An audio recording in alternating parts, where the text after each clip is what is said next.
So pretty much just the same format as last time, and then, yeah. Okay. Well, welcome to the cold open. Right now? I don't know. Are we starting? Yeah, I guess so. No, we're in the cold open. Okay. Oh my god.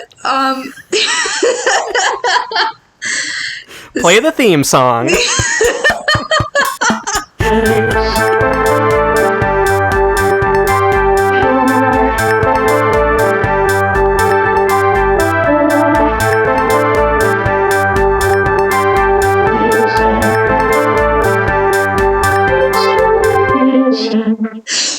Good. Okay. Great. Do we want that to be the cold open? I or think do we that's perfect. That's perfect. That's excellent. Okay. All right. Cool.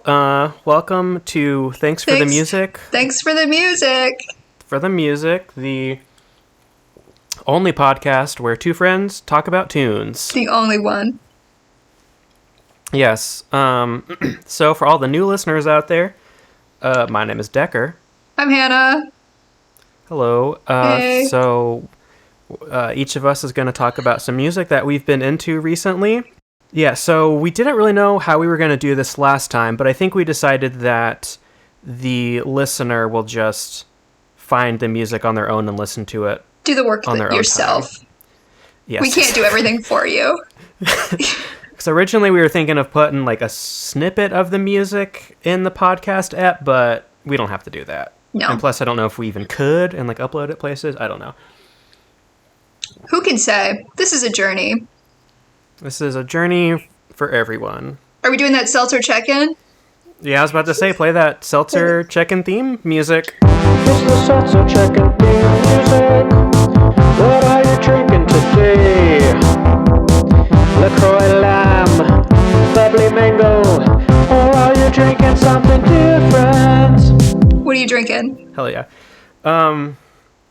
So if you'll remember, last episode I was drinking key lime LaCroix, which was not good. Ugh, key lime LaCroix sucks.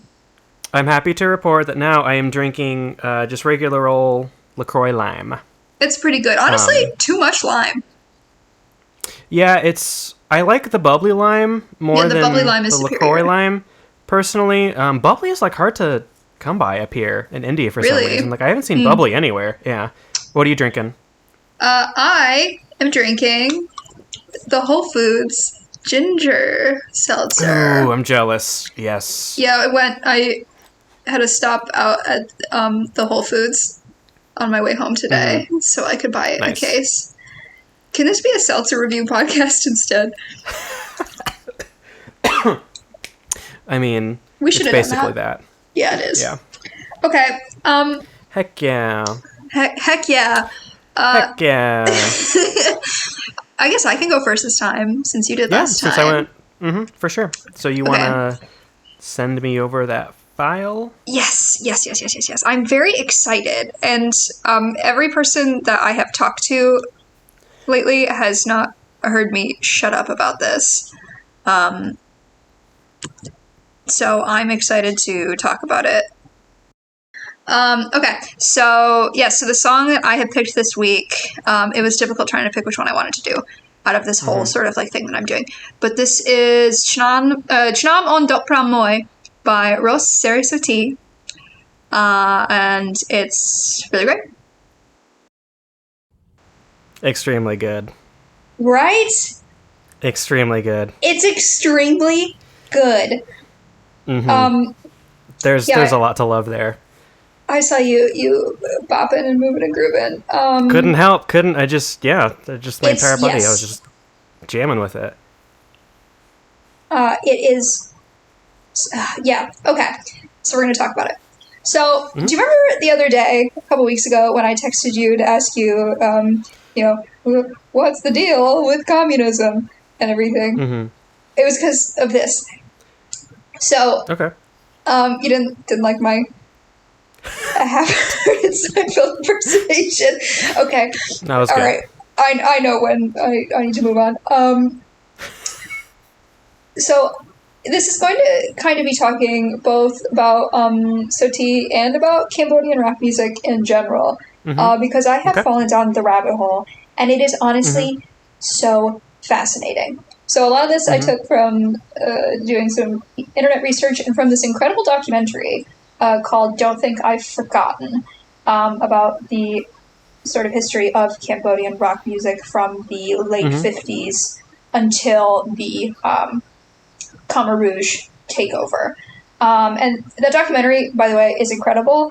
It is one of the few films that has a 100% rating on Rotten Tomatoes. So it's Wow. which apparently is a big deal. So it's really good. Anyways, okay, so this is going to be like a sort of history, and then also talking about Sereysothea. Okay, so Cambodia, and this is so it received its not received. They managed to take back their independence from France. I want to say in 1953. Yes. Okay. So 1953, Cambodia takes back its independence from France. They have their ruler, Sihanouk, who I can't tell if he's a bad guy or not, because on one hand, some things seem suspicious, other things, fine. Like, he he abdicated the throne so he could become prime minister, and he made Cambodia a one-party government and installed himself as the head of state, and may have done some other things. But at the same time, Sihanouk was so deeply, deeply into music and culture, and he made it part of his whole mission as the leader of Cambodia to foster this a huge culture of music by Cambodia for Cambodia. So like they're like all the different like government ministries like had their own orchestras or singing groups or things like that. Like I just think about like now how classical music is like kind of suffering, and how wild it would be if like every every different like state government had its own official orchestra. How fun would that be?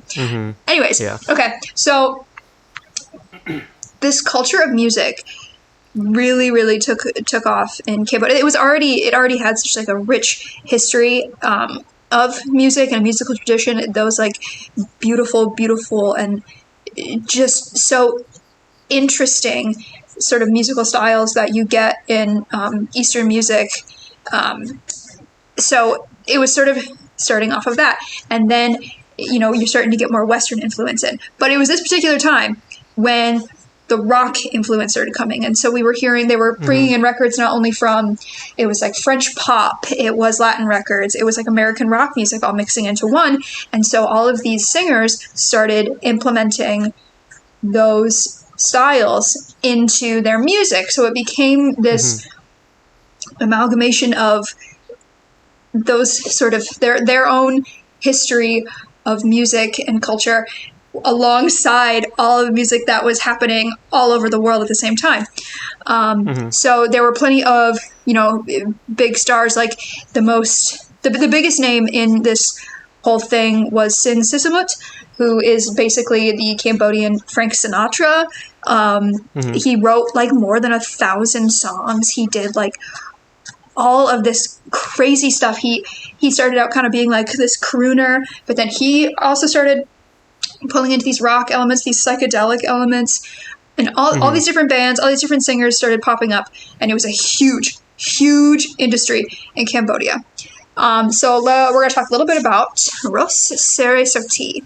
So before we continue on in the history of this music, so Sereysothea, it really is this Cinderella story, because she was this poor little farm girl.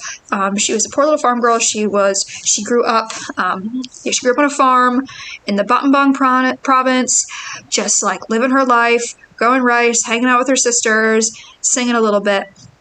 And she always had this very, very beautiful voice. And then people were kind of like, oh, you should go and like do something with this. And she wasn't sure at first, but she joined like a little singing group, and they really, really did really well. So eventually she and the singing group, they went off to Phnom Penh, the capital of Cambodia. And that is where people really started to take notice of her. And she, at one point, became very close friends with Sisamut, who I mentioned earlier, the Frank Sinatra of Cambodia. And he kind of helped launch her career. And so she kind of became like the number one singer of this time. Like, she is considered like the queen of the golden voice. Like, she is a monumental figure in this whole thing. So she also there was so much music. It's like this era of Cambodian music, Cambodian popular rock music, is prolific. There were so many singers, so much music was coming out, and it's all just so good. It had all of these just incredible influences on top of these just really, really haunting vocal stuff, like the Soti, the stuff that I've played for you. She implemented, like, it's called the ghost voice, where it's like all these like extreme octave jumps, and the only thing you could compare it to is like yodeling.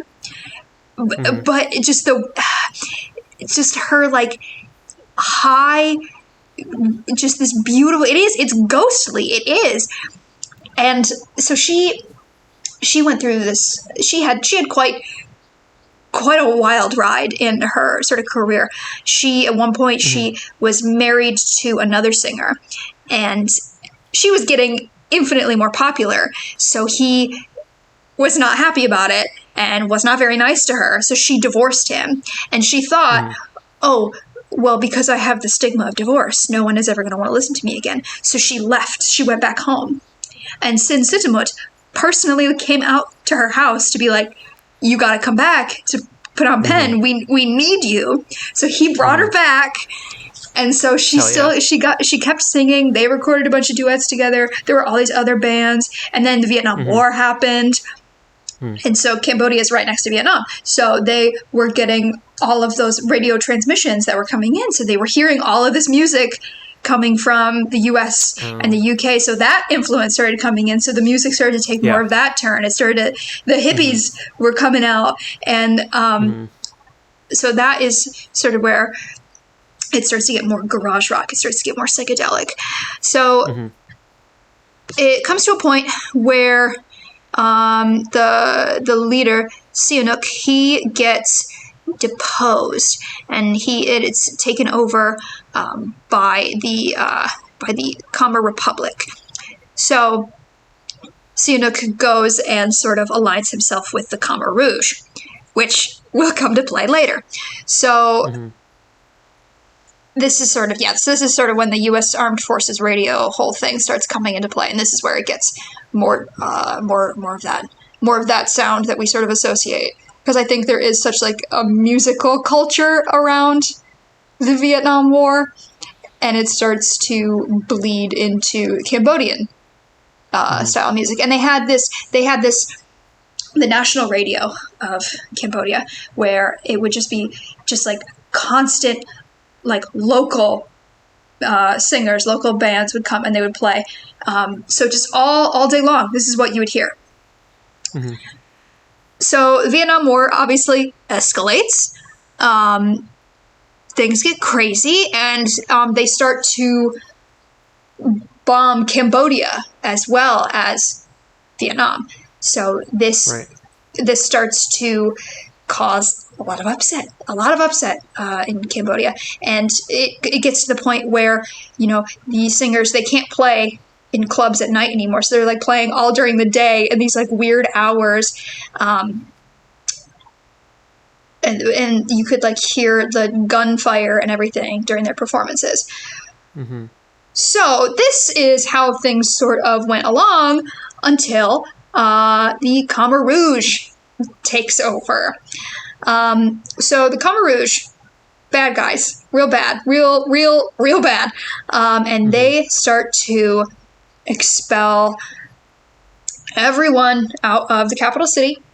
They're out of there. They send them out to the provinces to work on farms, to do labor, and they start to execute and sort of get rid of everyone they can, who is a sort of they see them as an enemy to their utopian idea of Cambodia. So this includes musicians and artists and anyone who is considered Western. So this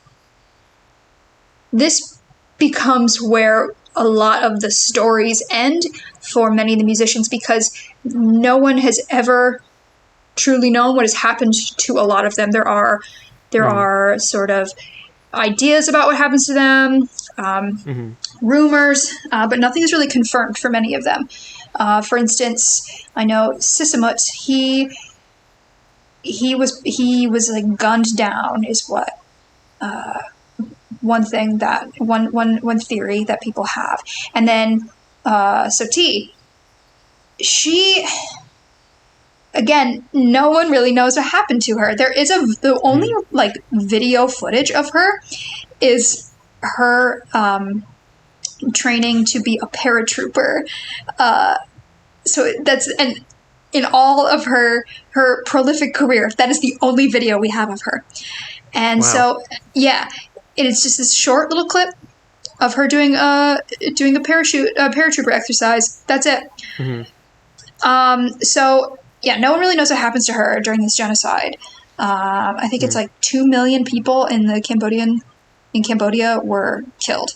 And she was most likely one of them. Either it was right away, either it was, what are some of these other things here? She was able to, adjust to farm work because she grew up that way, but she may have been discovered. Yeah. One theory is that she was forced by Pol Pot to marry one of his officers. And then she was killed during that, or she died of overwork, or she, survived until, maybe the 80s. But she probably did die during that time. Just her remains had never been found. Yeah. So then that sort of ended this whole period of music. And it really kind of, the rest of the world, forgot. But Soti's sister, she was an activist, and she like spent the rest of her life trying to find all these other musicians and bring them back together again.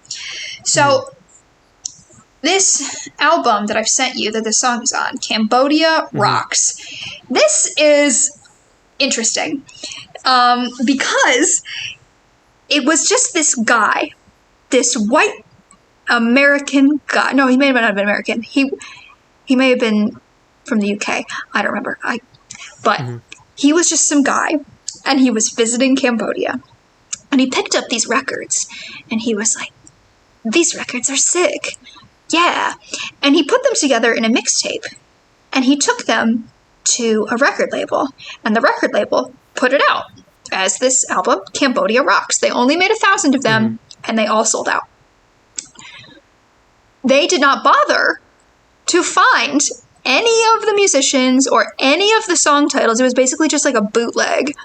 And then they released it on a CD and the same thing. And everyone was kind of like, hey, why don't you figure out who these people are? Because people were crazy about this music. Obviously, you heard the one song and you were like, yeah, cool. Yeah. The whole album is really, really good. But they never bothered to figure out the names of any of these singers or any of these musicians. So they couldn't, give them all of the royalties that they deserved. So eventually people on the internet put it all together. And now the album has the correct song titles. It has the correct artists on it. And I think, I don't know if it was recently, but since Sisamut's family finally got copyright to all of his works, after all of this time, it took this long. Right. And he, like I said, prolific, huge output. So, yeah, I've just been obsessed with this ever since I started digging into it, because a song like popped up on my Spotify, and I was like, what is this? This is so cool. Yeah. And I've just gone down the rabbit hole. I cannot recommend that documentary enough. Don't think I've forgotten. It's so good. And just like yeah, just yeah. Ugh. It really is such a wild little pocket of music that is. It's like they took all of those genres and they just made it better. Mm-hmm. Yeah. Yeah, just sort of, I don't know, like lightning in a bottle. Like it seemed like there was just a lot of output over a fairly brief period of time. Yeah, I'm on the Wikipedia page of the Cambodia Rocks album right now, just looking at all of the people. Yeah. And like Wow. I said, yeah, there's so much more than even just those like few singers that I mentioned. It's just it's incredible. It really is just nuts, and it's so good, and I can't recommend it enough. Yeah, I mean, that song that you showed me. I mean, just like immediately, like there was just that like driving beat behind it, and like that along with the bass. Like that's what I was like grooving to really hard, but then like you've got like the guitar, and then there's like some sort of keyboard, and then like her voice on top of all of that. Just there's a lot going on there. It's all awesome. I wonder what sort of technology they use to record that, just because like the fidelity of it just like adds a lot to that as well for me. Just like the way that everything sounds, like the way that her voice kind of breaks up, like in the recording. Like, it all just works so well together. It just sounds so good. Yeah.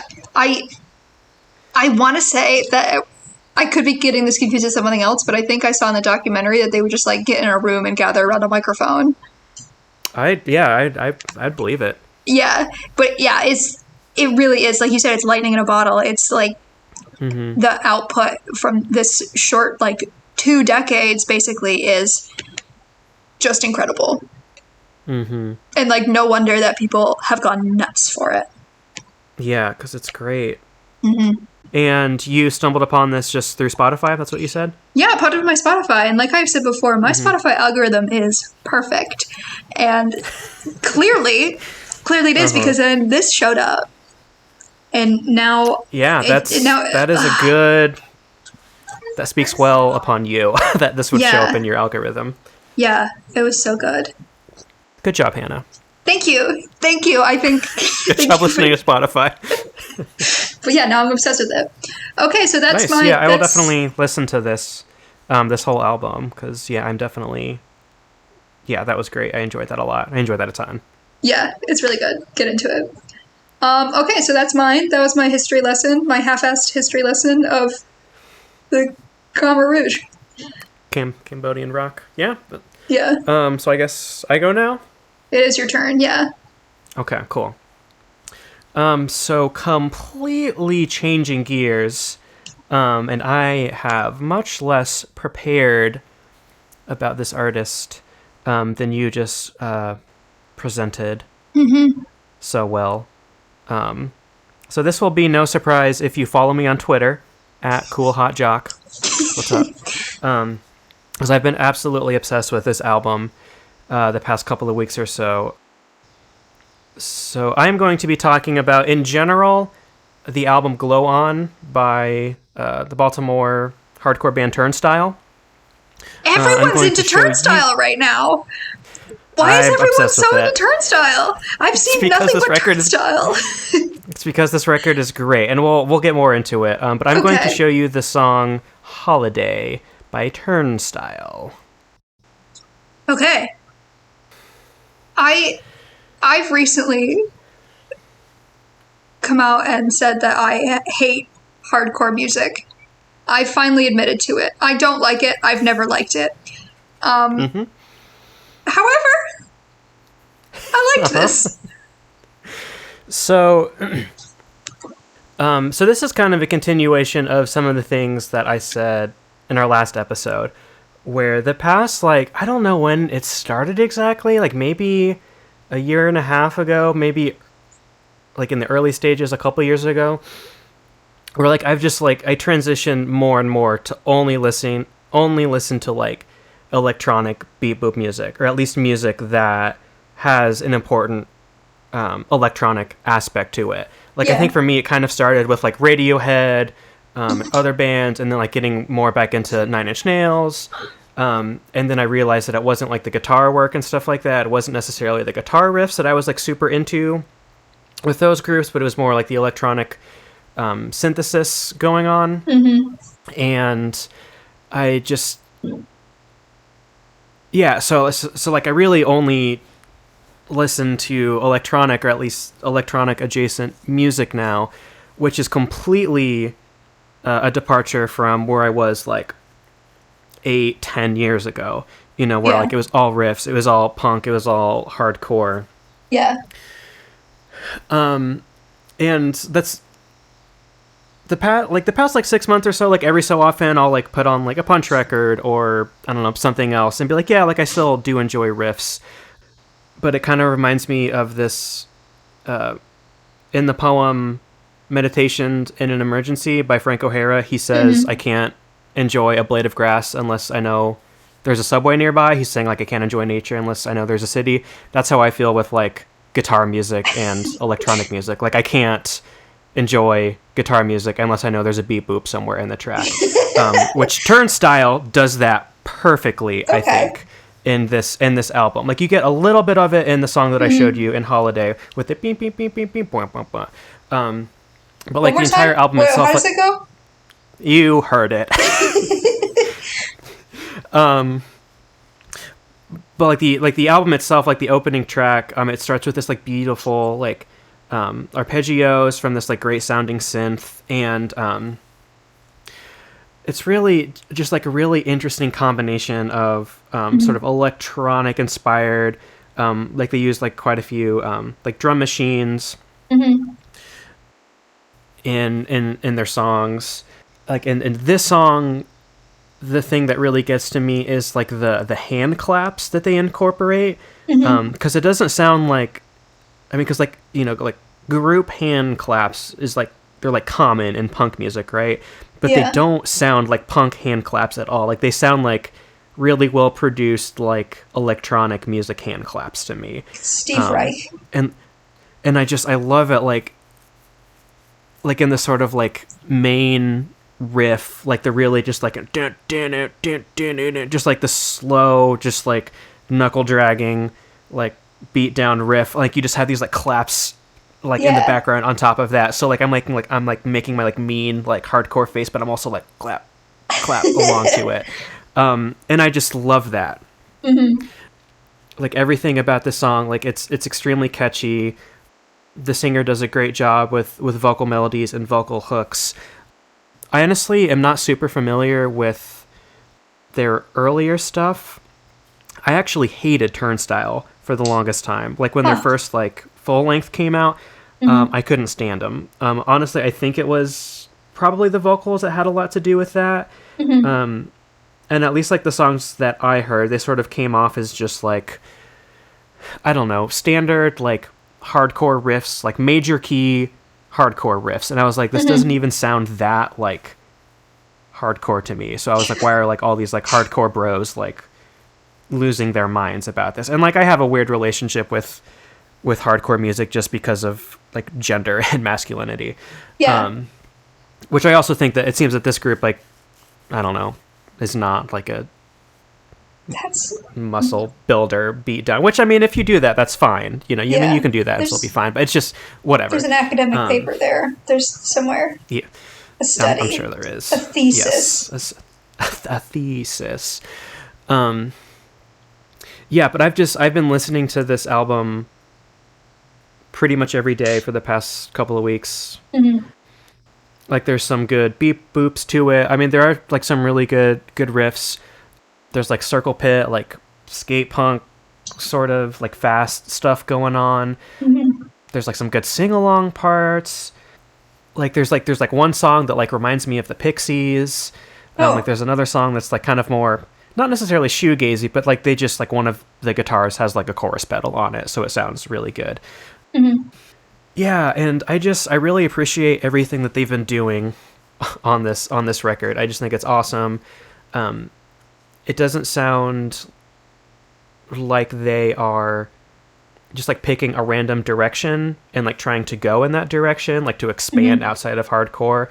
Like they're doing they're doing different things, but it all still feels together and cohesive. From what I gather, it seems like Turnstile is like pretty commonly recognized as like a group that has always like kind of tried to expand outside of just like the hardcore bubble, you know, whatever that means.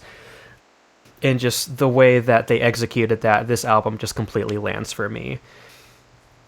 I don't know. Actually, I have no idea why I even listened to it initially, because I told you, like, I used to like hate Turnstile.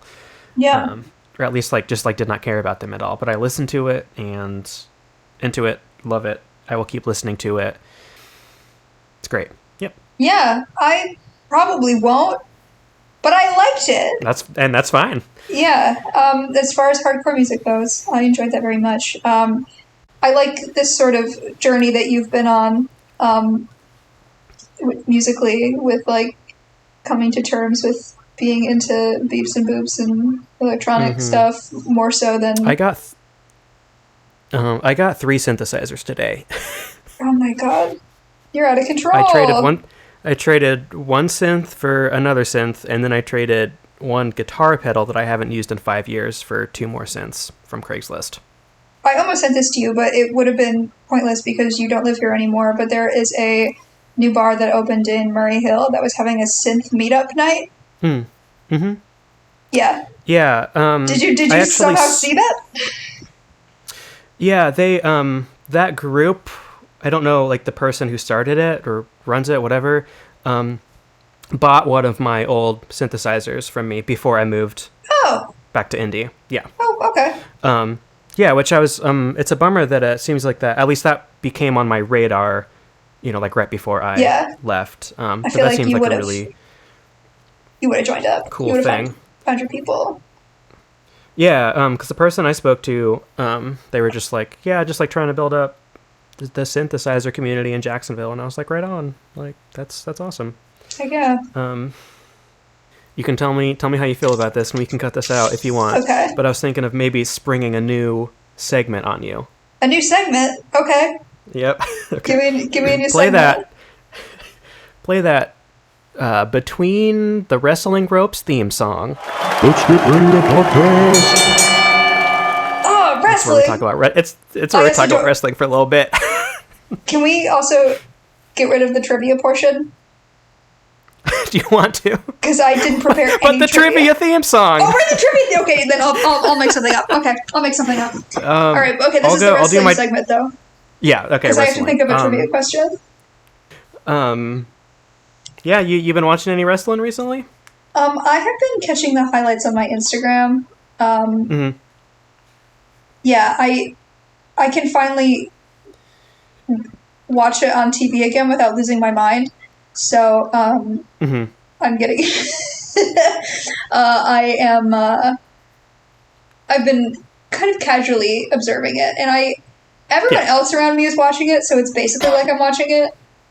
Yeah. Like, you know, I get that for sure. Person at work is watching it. I have another friend from DePaul who is also watching it. Nice. I follow so many wrestlers now. Yeah. No, and when you talk about wrestling, do you just mean AEW? I mean, just all of the above. You know, just whatever. No. I mean, that's really all that I've been So I'll come out and say it. watching. I'll come out and say it. I love Danhausen.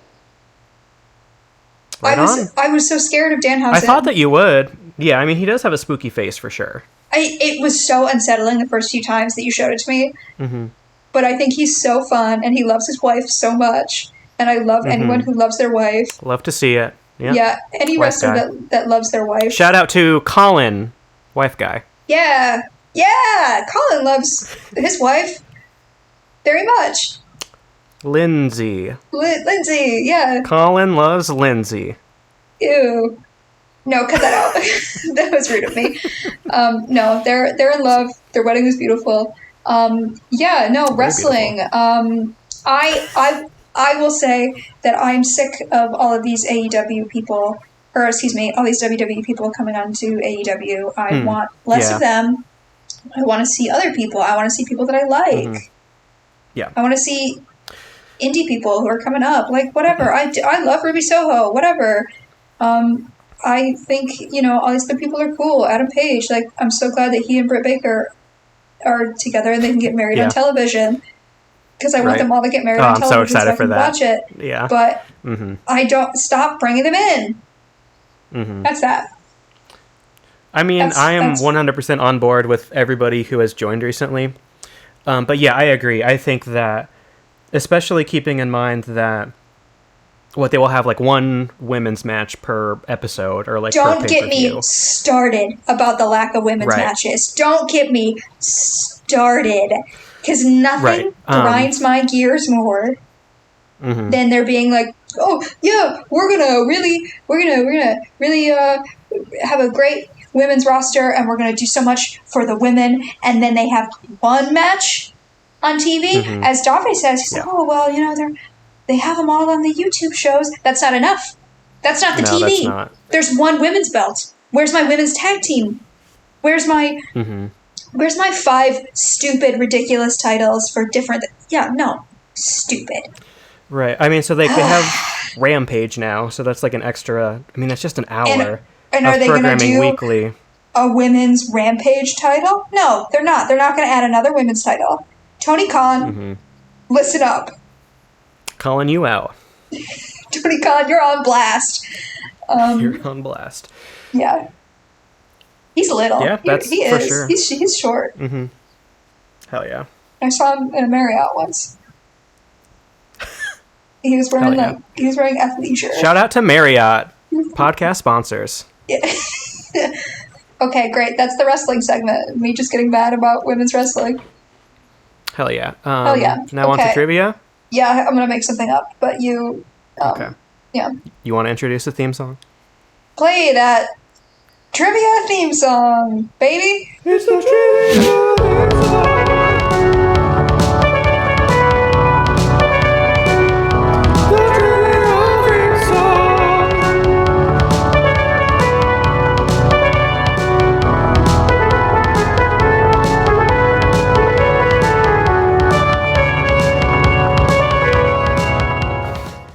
Hell yeah. Okay, so trivia question number 1. You have more than one? A little. I mean, it can't just be one. I don't know. I One and forgot. only trivia question. I forgot about the trivia. Okay, go. Trivia question number 1, or Yeah. the trivia question. A while ago, at some point, Turnstile released a short film with their Turnstile Love Connection EP, is what I have gathered. The question is, which of the band members directed it? The singer, the guitarist, the other guitarist, the drummer, or the bassist? I'm gonna say, based off of me stereotyping musicians, I'm gonna say it was the guitarist. No, it was this. It was the singer. Is the correct answer. What stereotypes Okay. are you like reaching down into? What is? Well, because like singers. What's the correlation between guitarists and film? Well, at first I was gonna say the singer because that made sense, but then I thought no, the singer would just want to be Seems the a little focus of the obvious. attention. They would want to. They would want to be the star of the show. That's a good point. Like And I would actor know. instead of Yeah, behind the exactly. camera. I can give you a history trivia question to see if you remember when I mentioned it earlier. Okay. Okay. Oh, Here's. hold on. I'm getting it. Hold on. You can, Come in. who is it? Hello. It's okay. Oh, thank you. All right, that was a nice mom break. Let's play that mom break theme song. It's a mom break. Go ahead and say hello to your mom. Okay, here's my trivia question. If you were paying attention, you'll remember I said it briefly. Trivia. In what year did Cambodia win their independence from France? 1958. No! 1953. Ah, man. Well, that's 2 incorrect answers for us. Are we keeping score? There's no way we're keeping score. That's it. That's we listened Yeah. we listened to some music We Learned some history. talked about wrestling. Talked about wrestling in our groundbreaking new podcast segment. Yeah, we should get some gossip for that next time. I want to talk about gossip. You know I love that. Ooh. I want to Yeah, talk about which love some wrestler is wrestler doing gossip. what. Yeah, Yes. Pac is nice. I know that. Love it. Yeah. Small British boy. He is Oh, small. there's Gigi. You're right. Hey, baby. Hi. Oh, She look at emerges. her. Look at the baby. Oh, she's so beautiful. She's so beautiful. We haven't finished the podcast.